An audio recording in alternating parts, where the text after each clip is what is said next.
額爾古納位於呼倫貝爾市嘅東北部，以額爾古納河為界，對面就係俄羅斯。歷史上呢度一直係中俄兩國往來嘅重要通道，兩個民族嘅文化交流喺呢度有深厚嘅根基。而位於額爾古納嘅莉莉亞莊園就係一個綜合型俄羅斯族嘅特色莊園，大家可以換上俄羅斯民族服飾，體驗傳統節日習俗，一齊畫彩蛋，仲有親手整列巴，焗出嚟嘅麵包香噴噴，一定好有成功感啊！跟住我哋出發去黑山頭私家牧場，體驗草原生活。喺呢度可以學整奶茶，試蒙古乳製品，換蒙古服飾打卡影相，同埋攬羊仔嘅。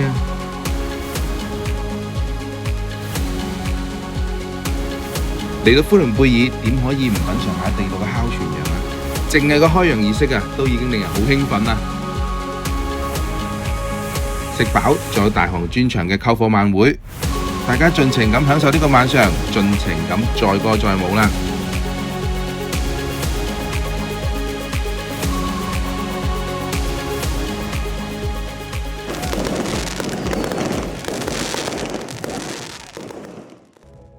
喺呼倫貝爾旅遊嘅最後一個早上，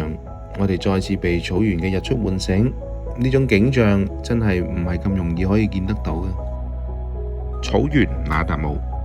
蒙古語翻譯係指娛樂或者遊戲嘅意思，係蒙古族一年一度規模最盛大嘅傳統節日同埋體能運動競技大會，承載住游牧民族深厚嘅文化精神。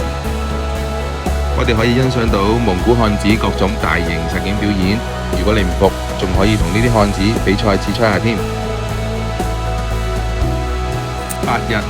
我哋一路向北，經過草原嘅遼闊、臨海嘅靜默、邊境嘅璀璨，而旅行嘅終點從來唔係地圖上嘅一個標記，而係心中多咗一份對天地嘅敬畏。我哋下次旅途再見，拜拜。